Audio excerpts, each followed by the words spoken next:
4 రోజుల క్రితం మచిలీపట్నం జిల్లా ఆసుపత్రిలో శిశువు అపహరణ ఘటన సుఖాంతమైంది. ఎట్టకేలకు రంగంలోకి దిగిన పోలీసులు కేసును ఛేదించారు.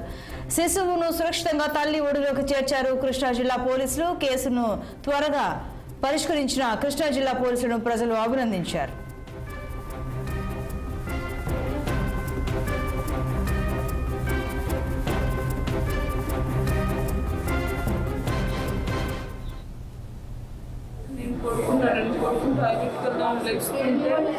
తనే వచ్చి నన్ను లేదు, నేను అసలు ఎవరిని పిలవలేదు.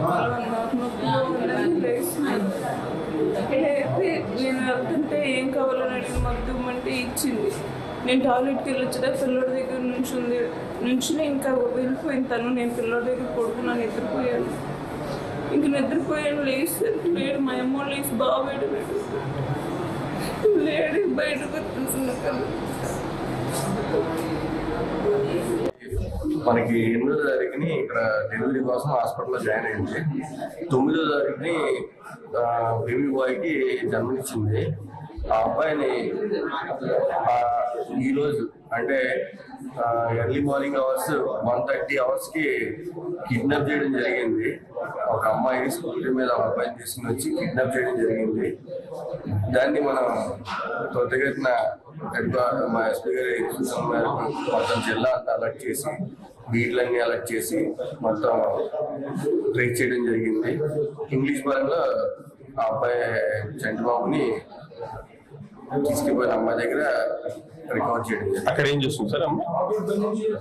స్థానికుల ఆ అమ్మాయి లోపల మచిలీపట్నంలోనే ఉంటారు. ఆ అమ్మాయి కూడా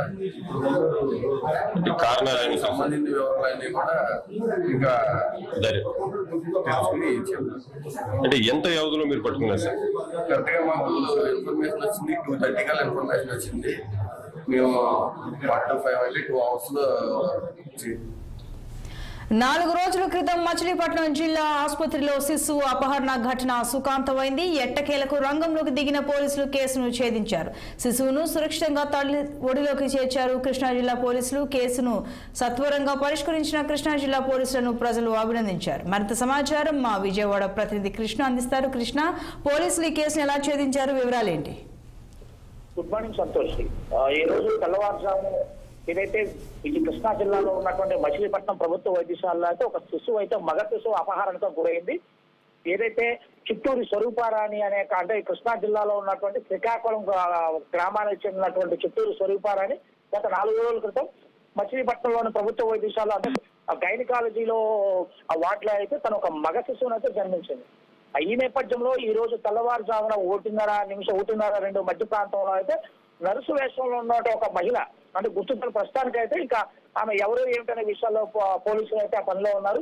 ప్రస్తుతానికి గుర్తు తెలియని మహిళ అయితే ఆ మగబిడ్డని అపహరించుకొని తీసుకెళ్లిపోతున్నట్లు సీసీటీవీ కెమెరాలో కూడా రికార్డ్ అయింది. వెంటనే పోలీసులకు సమాచారం అందించడం పోలీసులు వెంటనే ఏదైతే ఆ శిశువుని అపహరించిన మహిళను ఇంగ్లీషు పేటలో అయితే అరెస్ట్ చేసి పోలీస్ స్టేషన్ కి అయితే ఇప్పటికే తరలించి ఆ యొక్క ఏదైతే శిశువుని ఇప్పటికే తల్లి ఒడికి చేసిన ఒక సంఘటన అయితే మనము మచిలీపట్నంలో చోటు చేసుకుంది. ప్రధానంగా ఏదైతే ఆ చిత్తూరు స్వరూపారాన్ని పక్కలో ఉన్నటువంటి ఆ ఉయ్యాలో వేసినటువంటి ఆ శిశువుని నర్సు వేషంలో వచ్చినటువంటి ఈ యొక్క గుర్తులేని మహిళ అపహరించుకొని వెళ్ళిపోవటం ఒక పెద్ద సెన్సేషనల్ గా మారింది. వెంటనే పోలీసులు చేరుకొని ఆమెని వెంటనే సీసీ కెమెరాల ఆధారంగా అరెస్ట్ చేయడం కూడా చూస్తాను. ఇదంతా చూసుకున్నట్లయితే కేవలం అక్కడ ఉన్నటువంటి సెక్యూరిటీ లోపంతో పాటు ఆ ప్రాంతంలో అంటే సరైన నిఘా లేకపోవడం, వచ్చిన వ్యక్తులు నర్సా లేకపోతే మరి ఎవరైనా వచ్చారనే విషయాల్లో కూడా అక్కడ ఉన్న ప్రభుత్వ ఉద్యోగులుగా అక్కడ వైద్యులు కానీ అక్కడ ఉన్న నర్సులు కానీ గుర్తించకపోవటం చాలా బాధాకరం అని చెప్పేసి కూడా ఈ రోగులు ఏదైతే ఈ తల్లి స్వరూపారాన్ని కూడా వాళ్ళు ఆరోపిస్తున్నట్లయితే మనకు ప్రధానంగా అర్థమవుతుంది. కానీ పోలీసులు అయితే వెంటనే అంటే చాకచక్యంగా ఈ రోజు ఆమెను అరెస్ట్ చేసి ఆ పోలీస్ స్టేషన్ కి తరలించి పూర్తి వివరాలు అయితే మన రాబట్టే ప్రయత్నంలో ఉన్నారు. కానీ ప్రధానంగా ఏదైతే ఆ బాలుడిని అపహరించిందో ఈమెయితే ఆర్థిక ఇబ్బందులు ఉన్న నేపథ్యంలో ఈ శిశువుని అపహరించి అమ్మేయాలి, వేరే వాళ్ళకి అమ్మేసి సొమ్ము చేసుకోవాలనే క్రమంలో మాత్రమే ఈ యొక్క దొంగిలించిందని చెప్పేసి కూడా ప్రధానంగా మనకైతే అర్థమవుతుంది. సంతోష్. Krishna, thank you.